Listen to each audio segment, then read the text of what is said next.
2030 में इंसानों की लगातार चल रही मौज मस्ती के चलते धरती पर ग्लोबल वार्मिंग इतनी ज्यादा बढ़ गई कि अंटार्कटिका की बर्फ पिघल जाने से उसमें मौजूद हजारों और करोड़ों साल पुराने वायरसेस ने दुनिया का वातावरण खराब कर दिया, जिससे लगभग 99% इंसान तो वायरस की वजह से ही खत्म हो गए और 1% ह्यूमंस को बचाने के लिए दुनिया भर की सरकारों ने धरती पर मौजूद बाकी सारे रिसोर्सेज का इस्तेमाल करके कुछ रॉकेट्स बनाए और उन्हें लेकर स्पेस में किसी और प्लेनेट की तलाश में जाने लगे। पर जैसा कि उन्हें नहीं पता था कि उन्हें कहां पर जाना है और ना उनके पास गैलेक्सी से बाहर निकलने जितना फ्यूल था, इसलिए कॉस्मिक एनर्जी की वजह से स्पेस में गए सभी लोग मारे गए और अभी धरती पर बस कुछ ही जिंदा लोग बचे हुए थे, जिनमें से कुछ ने जिंदा रहने का तरीका ढूंढ लिया था और उन्हें पता था कि सरफेस लेवल से 18,000 फीट ऊपर के माउंटेन्स पर अभी भी सांस ली जा सकती है। उनमें से ही एक ईवा नाम की लड़की भी होती है, जो अभी एक पहाड़ पे बने एक मिलिट्री बेस में एक सिक्योरिटी रोबोट के साथ रहा करती थी। उसने काफी लंबे समय से अपने अलावा किसी और इंसान को नहीं देखा था, जिसकी वजह से उसको बहुत ज्यादा अकेला फील होता था।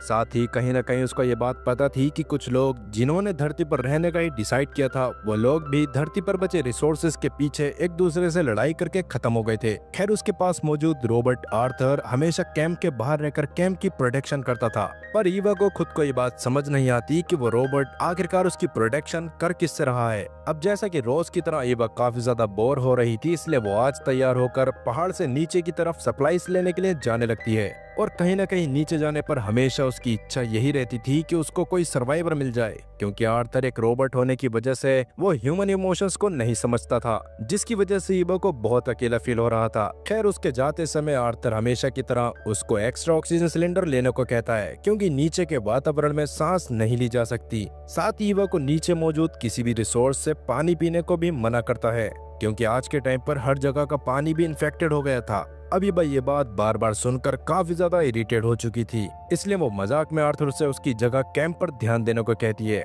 लेकिन आर्थर उसके इस जोक को भी नहीं समझ पाता, इसलिए ईवा गुस्से में वहाँ से चली गई। पहाड़ से नीचे का इलाका पूरी तरह से बर्बाद हो रखा था। चारों तरफ सिर्फ इंसानों के द्वारा छोड़ा गया कूड़ा बचा था और धरती के वातावरण के तो एल लग चुके थे। पर अभी सब कुछ इग्नोर करते हुए ईवा सीधा एक टूटे फूटे सुपरमार्केट में चली जाती है, जहां से उसने अपने काम के सामान को ले लिया था और साथ ही वो लेवेंडर सीड्स का एक पैकेट भी ले लेती है। हालांकि वैसे अब के वातावरण में वो उग तो नहीं सकता था, लेकिन ईवा को सब सही होने की कहीं न कहीं उम्मीद थी। अब इसके बाद कैंप से वापस जाने से पहले वो स्प्रे पेंट की मदद से बाहर अपने कैंप के कोऑर्डिनेट्स भी लिखती है, ताकि अगर कोई जिंदा बचा हुआ इंसान कभी वहाँ आए तो वो उसके कैंप तक पहुँच सके। अब इसके बाद वो सब सामान को लेकर कैंप के बाहर पहुंची ही थी कि तभी आर्थर उसके पास आकर सबसे पहले तो उसको ग्रीट करता है और बाद में उससे पासवर्ड पूछने लगता है। ईवा असल में इस बात से भी काफी ज्यादा इरिटेट रहती थी, क्योंकि उसे कभी भी बाहर जाने के बाद अंदर आने पर उसको एक पासवर्ड बताना होता था और अगर वो उसको नहीं बताती थी तो आर्थर उसको अंदर नहीं जाने देता था। इसलिए अभी वो आर्थर को पहले जानबूझकर गलत पासवर्ड बताती है,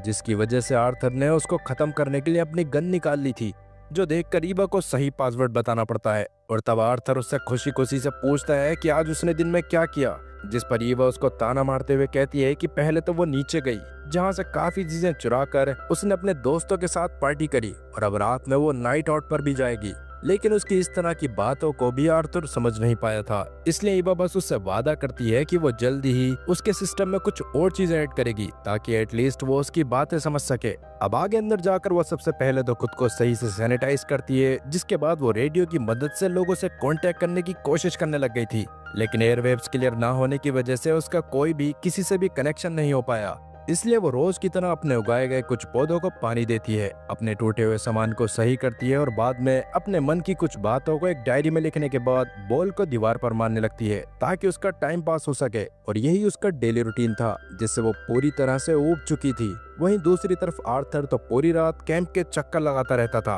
ताकि वो कैंप को प्रोटेक्ट कर सके। अब इसके अगले दिन ईवा कैंप के सोलर पैनल्स को चेंज करने लग जाती है, जिस दौरान वो मन बहलाने के लिए आर्थर से पहेलियां पूछने लगी थी, जिसमें 2 पहेलियां सीधी सीधी होने की वजह से आर्थर ने उनका जवाब तो दे दिया था, मगर लास्ट वाली पहेली का जवाब वो नहीं दे पाता, जो कि 3 रोबोट से रिलेटेड थी और कोई ह्यूमन ही उनका जवाब दे सकता था। इसलिए वो ईवा से उसका जवाब पूछता है, लेकिन ईवा उसको जवाब ना बताकर उस पर हंसने लगती है और बाद में उससे मजे लेते हुए उसे शादी के लिए प्रपोज करने लगी। लेकिन आर्थर अभी भी उसकी बात को ना समझते हुए उसको शादी की डिक्शनरी वाली डेफिनेशन बताने लग गया, जिसके अकॉर्डिंग आर्थर के रोबोट होने की वजह से उन दोनों की शादी नहीं हो सकती थी। तब ईवा उससे कहती है कि आर्थर के अलावा इस जगह पर कोई और है भी नहीं। अब ये बात को वापस याद करते ही उसका मूड काफी खराब हो गया और तब उसकी बातों से ये बात भी समझ आती है कि असल में वो कैंप उसके फादर ने बनाया था। जिसके बाद वो धरती पर इमरजेंसी के चलते वापस आने का वादा करके अपनी यूनिट के पास वापस चले गए थे। लेकिन उसके बाद ईवा के पास उनकी कोई भी खबर नहीं आई थी। इवन उन्होंने ही वहाँ पर ईवा की प्रोटेक्शन के लिए आर्थर को भी ला कर रखा था। खैर अभी भी आर्थर उसकी बातों को सही से समझ नहीं पाया, इसलिए वो उसको बताने लगता है कि 2040 तक उसकी बैटरी पूरी तरह से खत्म हो जाएगी, इसलिए ईवा को उससे शादी करके कोई फायदा नहीं है। तभी ईवा हंसते हुए रिप्लाई करती है कि अगर ऐसा हुआ तो वो किसी और एडवांस रोबोट से शादी कर लेगी, क्योंकि रियल लाइफ में भी ह्यूमंस यही करते हैं। लेकिन आर्थर तो अभी भी उसकी बातों को समझ नहीं पा रहा था, इसलिए ईवा आगे उससे बात करते हुए उसको बताती है कि वो नीचे जाकर अपने कैंप के कोऑर्डिनेट्स को नीचे लिख कर आती थी, ताकि बाद में कभी न कभी कोई उनके कैंप में आ जाए। मगर आर्थर के हिसाब से अर्थ पर किसी का भी सरवाइव कर पाना बहुत ज्यादा मुश्किल था और शायद ईवा ही कैंप में रहने की वजह से सुरक्षित बची थी, इसलिए अभी वो ईवा पर थोड़ा सा गुस्सा करने लग गया था। लेकिन तब ईवा उसको उसके 3 मेन रूल्स बताने को कहती है, जो आर्थर के हिसाब से ये था कि पहले वो कभी किसी इंसान को नुकसान नहीं पहुंचाएगा, दूसरा वो इंसान के सभी ऑर्डर्स को मानेगा और तीसरा वो अपने आप को तुरंत खत्म कर लेगा अगर धोखे से उससे फर्स्ट और सेकंड रूल वायलेट हो जाए। तब ईवा उसको ये भी याद दिलवाती है कि रोबोट्स का काम न्यू एनर्जी सोर्सेस को ढूंढना भी है। लेकिन तब आर्थर उसको याद दिलवाता है कि वो कोई कलेक्टिंग रोबोट नहीं बल्कि एक प्रोटेक्शन रोबोट है, इस वजह से किसी भी चीज के बारे में पता करना उसका काम नहीं है। अब ये बात याद आने पर ईवा की बातों से साफ पता चल रहा था कि वो प्रोटेक्शन रोबोट को बिल्कुल भी पसंद नहीं करती, क्योंकि असल में जब अर्थ का क्लाइमेट चेंज हो रहा था तो उस समय तक ऐसे ही रोबोट्स को सभी देशों के बॉर्डर्स पर रखा गया था और वो आखिरी इंसान जो अपनी जान बचाने के लिए पास के देश से उनके देश में आने की कोशिश कर रहे थे, उनको पासवर्ड पता न होने की वजह से प्रोटेक्शन रोबोट्स ने उन्हें अंदर नहीं जाने दिया था और वो सभी मारे गए थे। और शायद कहीं ना कहीं इसी रीजन की वजह से अर्थ की बहुत सारी पॉपुलेशन मारी गई थी और उसके बाद ही प्रोटेक्शन रोबोट्स की याददाश्त को मिटाकर उन्हें कूड़े के ढेर की तरह स्क्रैप यार्ड्स में फेंक दिया गया था। और ऐसे रोबोट्स ईवा को इसी वजह से पसंद भी नहीं थे, क्योंकि अगर धोखे से कभी ईवा आर्थर के पासवर्ड को भूल जाती तो उसको खत्म करने से पहले भी आर्थर एक बार भी नहीं सोचता। खैर अभी के लिए ईवा सोलर पैनल्स को लगा चुकी होती है, जिसके बाद वो उस जगह को क्रिसमस ईव की वजह से सजाना चाहती थी। तब वो आर्थर से पूछती है कि उसको क्रिसमस पर क्या गिफ्ट चाहिए, लेकिन आर्थर के हिसाब से रोबोट्स को गिफ्ट नहीं चाहिए होते थे। तब ईवा उसको पहले तो टीन का डब्बा कहती है और बाद में कम से कम थोड़ा बहुत इंसानों की तरह बिहेव करने का रिक्वेस्ट करती है। और फिर आर्थर इस बारे में पूरा दिन सोचने के बाद शाम में ईवा के पास जाकर उसको बताता है कि उसको एज अ गिफ्ट अपने लिए न्यू आईज चाहिए, क्योंकि उसकी इन आईज का विजन थोड़ा ब्लर हो गया था। तब ईवा भी इस पर मान गई थी और अभी उसके साथ कैंप की तरफ जाते हुए आर्थर उसको वापस से उन 3 रोबोट्स वाली पहेली के बारे में याद दिलवाकर उसका आंसर पूछता है। लेकिन ईवा उसको अभी भी उसका जवाब नहीं बताती और अंदर जाने के बाद क्रिसमस के डेकोरेशन बॉक्स को निकालकर उस पर काम करना चालू कर देती है। फिर उसके अगले दिन सुबह उठने पर ईवा आर्थर को बताकर बाहर एक आर्टिफिशियल क्रिसमस ट्री ढूंढने के लिए जाने लगती है, क्योंकि रियल ट्रीज तो पूरी तरह से लगभग खत्म हो गए थे। तब इस बार भी आर्थर उसको आसपास के एरिया के बारे में याद दिलवाते हुए सूट पहनने, एक्स्ट्रा ऑक्सीजन सिलेंडर लेने और कहीं का भी पानी ना पीने को कहता है, जिसको इस बार तो ईवा पूरी तरह से इग्नोर करती है और कार के पास जाने लगती है। मगर तभी उसको याद आता है कि वो किसी सामान को अंदर भूल गई थी, इसलिए वो अंदर जाने लगती है। मगर तभी आर्थर उससे पासवर्ड पूछता है, जिसको वैसे तो ईवा ने बता भी दिया था, लेकिन उसका ये पासवर्ड डिनाई हो जाता है, क्योंकि असल में हर प्रोटेक्शन रोबोट का पासवर्ड हर 3 महीने में ऑटो अपडेट हो जाता था और अब न्यू वाला पासवर्ड एक डायरी में था जो ईवा के पिता की थी और अफसोस कि वो डायरी अंदर रखी हुई थी। तब ईवा इस बात को जानकर बहुत ज्यादा परेशान हो गई, क्योंकि ना तो वो अपने साथ पानी लेकर आई थी, ना ही उसके पास एक्स्ट्रा ऑक्सीजन सिलेंडर था और ना ही अब उसका रोबोट उसको अंदर जाने दे रहा था। इसलिए अभी वो आर्थर के सामने वो हर वर्ड बोलने लगती है जो उसके दिमाग में आ रहा था, लेकिन उसमें से कोई भी पासवर्ड नहीं होता। इससे अभी ईवा और ज्यादा परेशान होते हुए आर्थर को इमोशनल ब्लैकमेल करने की कोशिश करती है कि वो असल में पूरे अर्थ की आखिरी इंसान बची है और बस आर्थर की गलती की वजह से वो इसलिए मारी जाएगी क्योंकि उसको पासवर्ड नहीं पता। पर जैसा कि ये रोबोट के अंदर इमोशंस नहीं होते थे, इसी वजह से आर्थर अपनी गन ईवा के ऊपर तान देता है, जो देख कर ईवा पास में जाकर छुप गई, क्योंकि आर्थर एक लिमिटेड एरिया पर ही एक बार में नजर रख सकता था। और अभी ईवा के दिमाग में नहीं आ रहा था कि वो आर्थर को अपने बारे में याद दिलवाकर कैंप के अंदर कैसे जाए, क्योंकि अगर वो जबरदस्ती अंदर जाने की कोशिश करती तो आर्थर उसको शूट करके तुरंत खत्म कर देता। खैर तभी उसके दिमाग में एक आइडिया आया और वो आर्थर के पास वापस जाकर ऐसा दिखाती है जैसे सब एकदम नॉर्मल हो और अभी इससे पहले उनके बीच में कोई बात ही ना हुई हो। तब वो आर्थर से कहती है कि उसको क्रिसमस ट्री काटने के लिए अंदर से कुल्हाड़ी लेकर आनी है, मगर आर्थर को याद था कि आसपास कोई जिंदा ट्री बचा ही नहीं है, इसलिए अब वो वापस से ईवा से पासवर्ड मांगने लगता है। जो सुनकर तो ईवा के चेहरे की हवाइयां उड़ गई थी, इसलिए वो आर्थर के सामने रिक्वेस्ट भी करती है कि आर्थर बस उसको 2 मिनट के लिए अंदर जाकर डायरी लेकर आने दे, जिसमें से पासवर्ड देखकर वो आर्थर को बता देगी, और अगर वो गलत पासवर्ड बताए तो आर्थर उसको मार सकता है। लेकिन आर्थर इसके लिए साफ मना कर देता है, क्योंकि वैसे कहीं ना कहीं वो इस बात को अच्छे से जानता था कि सच में वो ईवा ही है, लेकिन अपने प्रोटोकॉल के अकॉर्डिंग वो ईवा को अंदर नहीं जाने दे सकता था। और अगर अंदर जाकर ईवा गलत पासवर्ड बताती भी तब भी फर्स्ट रूल की वजह से वो उसके इंट्रूडर ना होने की वजह से उसको गोली तब तक नहीं मार सकता था जब तक उसको भरोसा ना हो जाए कि ईवा को पासवर्ड नहीं पता है। इस बात की वजह से ईवा को बहुत ज्यादा गुस्सा आ गया, और क्योंकि अभी उसके पास अंदर जाने का कोई रास्ता नहीं था इसलिए वो पास में जाकर ही बैठ गई, जहाँ पर से वो रात में लगातार आर्थर का ध्यान भटकाने के लिए उसकी तरफ पत्थर फेंकती रही। लेकिन अफसोस बहुत कोशिश करने के बाद भी वो आर्थर का ध्यान नहीं भटका पाई। पर तब सुबह के टाइम पर उसके दिमाग में एक फिर से नया आइडिया आया और वो अपने चेहरे को ढककर एक रिफ्यूजी की तरह आर्थर के पास जाती है और अपने आप को दूसरे देश का बताते हुए आर्थर के देश में असाइलम मांगती है। और क्योंकि आर्टिकल 14 के चलते कोई भी इंसान जिसको अपने देश में जान का खतरा होता था वो किसी और देश में असाइलम ले सकता था। इसी वजह से आर्थर भी इस बारे में ईवा से बात करना चालू कर देता है, लेकिन जैसा कि वो अभी उसको रिफ्यूजी ही समझ रहा था इसलिए वो उससे कुछ समय का टाइम मांगता है ताकि रियल वाली ईवा के आने पर वो उससे बात करके इस बारे में डिसाइड कर सके। जो सुनकर ईवा एक टैंक के पीछे जाकर अपने आप को नॉर्मल करती है और वापस आती है, जहां आर्थर ने तुरंत उसको किसी रिफ्यूजी के बारे में बता दिया था। जिस पर ईवा उसको कहती है कि अगली बार जब वो आए तो आर्थर उसको पानी ऑफर करे। तब आर्थर भी इस पर मान गया, लेकिन बाद में जब वो फिर से रिफ्यूजी बनकर आई तब आर्थर उसको पानी ऑफर करने की जगह उससे पूछने लगता है कि वो पॉलिटिकल रिफ्यूजी है या फिर क्लाइमेट रिफ्यूजी। तभी वो उसको अपने पॉलिटिकल रिफ्यूजी होने के बारे में बताती है, क्योंकि क्लाइमेट रिफ्यूजी के पास किसी और देश में रहने का राइट नहीं होता था। तब ये जानने के बाद आर्थर उससे उसके डॉक्यूमेंट्स मांगने लग गया था, जो सुनकर ईवा को गुस्सा आ गया। पर अभी वो आर्थर के सामने झूठी कहानी बनाती है कि असल में वो एक वॉर रिफ्यूजी है, क्योंकि उसके गांव के ऊपर काफी सारे नक्सलवादियों ने अचानक से हमला कर दिया था, जिस दौरान उन्होंने उसके सारे रिलेटिव्स को मार दिया और उसकी तरफ भी गोलियां चलवाने की कोशिश करी थी। और क्योंकि उसको जल्दबाजी में वहां से भागना पड़ा था तो ऐसे में उसके पास कोई डॉक्यूमेंट नहीं था,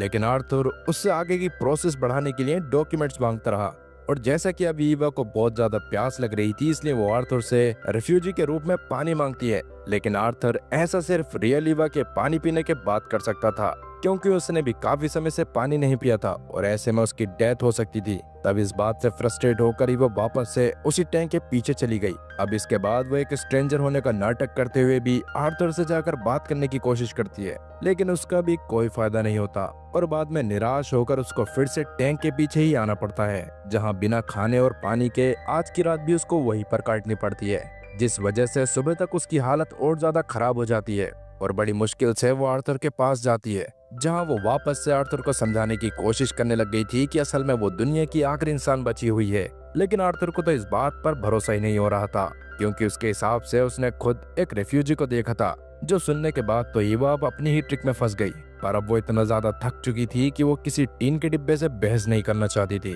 तब आर्थर बात करते हुए ईवा को पास में मौजूद एक एनर्जी सेंटर के बारे में बताता है, जहां शायद और भी ह्यूमंस मौजूद हो सकते थे, क्योंकि आज भी वहां की लाइट्स ऑन ऑफ होती रहती थीं। लेकिन ईवा के हिसाब से वहां पर माइंडलेस रोबोट्स ही होंगे। पर तब आर्थर उसको एक बार वहां जाकर चेक करने को कहता है, क्योंकि वो बिना पासवर्ड के तो उसको अंदर जाने नहीं देने वाला था। पर अभी वो वहां पर जाने से मना कर देती है और अभी उसे इतनी ज्यादा प्यास लग रही थी कि वो अपनी कार में पानी ढूंढने लगती है, लेकिन उसे पानी की जगह वो लेवेंडर सीड्स का पैकेट मिलता है, जिसको वो स्टोर से लेकर आई थी। इसलिए ईवा उन सीड्स को जमीन में गाड़कर उनसे उगने को कहने लगती है और तभी उसके दिमाग में फिर से एक नया आइडिया आया। वो ईवा के रूप में ही आर्थर के पास जाकर उससे कहती है कि अगर वो उसको बस अंदर जाने देगा तो ईवा उसको उन 3 रोबोट्स वाली पहेली का जवाब बता देगी। लेकिन आर्थर ने उसकी इस शर्त पर मना कर दिया था। पर तभी ईवा रिडल के जवाब देने के बदले में उससे पानी मांगती है, जिस पर भी आर्थर ने मना कर दिया। खैर अभी कोई और रास्ता ना होने की वजह से ईवा सीधा वहां से उस पावर प्लांट की तरफ चली जाती है, जहां जाकर उसको दीवार के जरिए जैसे तैसे मुश्किलों के साथ अंदर जाना पड़ा था। लेकिन नीचे जाने के बाद भी उसको वहां पर कोई भी इंसान दिखाई नहीं दे रहा था और सारी चीजें चेक करने पर उसको पता चलता है कि असल में वहां का सारा सिस्टम ऑटोमेटेड था। तभी वह जल्दी से वहां पर खाने पीने की चीजों को ढूंढना चालू कर देती है, जहां शुरू में तो उसको कुछ नहीं मिलता और साथ ही अब उसके ऑक्सीजन टैंक की ऑक्सीजन भी खत्म होती जा रही थी, जिसकी वजह से वो और जल्दी से एक डोर के पास जाती है जहां अंदर पानी की बोतल्स रखी हुई थी, जो देखकर सबसे पहले तो ईवा उस डोर को खोलने की कोशिश करती है। लेकिन अभी वो डोर उससे नहीं खुल रही होती और क्योंकि अब उसकी ऑक्सीजन खत्म हो गई थी इसलिए उसको मास्क उतारना पड़ गया था, जिसकी वजह से वो भी अब अर्थ पर मौजूद वायरस से इन्फेक्ट हो गई। पर अभी वो इस बारे में चिंता ना करते हुए कुल्हाड़ी की मदद से गेट को खोलकर अंदर जाती है। लेकिन अंदर जाकर तो उसकी हालत और ज्यादा खराब हो गई थी, क्योंकि वहां मौजूद बोतल्स में पानी था ही नहीं, जो देखकर वो बाथरूम की तरफ जाती है जहाँ एक शावर से बूंद बूंद पानी टपक रहा था। लेकिन जैसा कि किसी ओपन वाटर सोर्स से पानी पीना उसके लिए बहुत ज्यादा नुकसानदायक हो सकता था, इसलिए वो ऐसा नहीं करती और वापस से कैंप के पास लौट आती है, जहां आते आते अब तक उसकी हालत और भी ज्यादा खराब हो गई थी। और जैसा कि अब अंदर जाने के लिए उसके पास आर्थर को खत्म करने के अलावा कोई और रास्ता नहीं होता, इसलिए वो अपनी गाड़ी को फुल स्पीड में करते हुए खुद उस टैंक के पास कूद जाती है और उसकी गाड़ी सीधा आर्थर से जाकर टकराती है। पर जैसा कि वो एक सिक्योरिटी कॉम्बैट रोबोट था, इसलिए उसको उस गाड़ी की वजह से कुछ भी नहीं होता और उल्टा गाड़ी के पूरी तरह से परखच्चे उड़ गए। खैर अब इसके बाद सुबह तक ईवा की हालत लगभग मरने वाली हो गई थी, पर तभी उसके पास आर्थर आकर उसको पिछली रात के बारे में बताता है कि कैसे किसी ने उसको डिस्ट्रॉय करने के लिए उस पर गाड़ी चढ़ाने की कोशिश करी थी और अभी वो रिफ्यूजी और स्ट्रेंजर उस दूसरे वाले टैंक के पीछे छुपे हुए हैं। पर अब तक ईवा की हालत बहुत ज्यादा खराब हो चुकी थी और वो आर्थर की कोई भी बात सही से नहीं सुन पा रही थी। तब वो वापस से आर्थर से पानी मांगने की कोशिश करती है, लेकिन आर्थर अब तो किसी भी हाल में वहां से नहीं हटने वाला था, क्योंकि उसको कैंप को प्रोटेक्ट करना था। तभी वो को हेलुसिनेशंस होने लगते हैं, जिसमें वो अपने पिता को उसको पानी देते हुए देखती है। लेकिन उसके थोड़ा सा होश में आने पर उसको पता चलता है कि उसके सामने आर्थर ही खड़ा था, जो लगातार उससे पासवर्ड पूछे जा रहा था, जो सुनकर ईवा को बहुत ज्यादा अजीब सा लग रहा होता है। पर आर्थर उसको इतना कहता है कि शायद अगर वो दुनिया की आखिरी इंसान होती तो आर्थर उसकी मदद कर देता, पर वो रिफ्यूजी और स्ट्रेंजर अभी भी टैंक के पीछे छुपे हुए थे, तो आर्थर ईवा की मदद नहीं कर सकता था। तब ईवा अपने आप को हेलुसिनेशंस में देखती है, जहाँ वर्ल्ड पहले जैसा हो गया था और वो अपनी फेवरेट ड्रेस को पहनकर शहर में एंजॉय कर रही थी। मगर रियलिटी में आने पर उसकी हालत अभी मरने वाली होती है और तब आर्थर उसके पास आकर उसे बताता है कि अगर ईवा मर जाती है तो इमरजेंसी मोड चालू हो जाएगा, जिसमें पासवर्ड को चेंज किया जा सकता है। इवन अभी वो ईवा को ह्यूमैनिटी की टेंशन ना लेने को भी कहता है, क्योंकि उस नासमझ रोबोट के हिसाब से रिफ्यूजी और स्ट्रेंजर अभी भी जिंदा थे। तब ये सारी बातें सुनते हुए ही ईवा भूख प्यास से तड़प तड़प कर मारी जाती है और क्योंकि उस वक्त उसका हाथ उस लेवेंडर सीड्स के पास था, इसलिए वो रोबोट अपने अंदर लेवेंडर नाम का एक न्यू पासवर्ड सेट कर लेता है। अब वैसे इस मूवी की कहानी देखकर आपको क्या लगता है कि क्या रोबोट्स के अंदर इमोशंस को डाला जाना चाहिए ताकि आगे चलकर हम लोग इतने एडवांस हो तो हमें ऐसी प्रॉब्लम्स फेस ना करनी पड़े? इस बारे में कमेंट सेक्शन में जरूर बताना। खैर इसी के साथ ये कहानी भी यहीं पर खत्म होती है। तो दोस्तों ये कहानी आपको कैसी लगी हमें कमेंट करके जरूर बताएं। साथ ही वीडियो को लाइक करें और चैनल को सब्सक्राइब करना ना भूलें। मिलते हैं अगली वीडियो में, तब तक के लिए गुड बाय।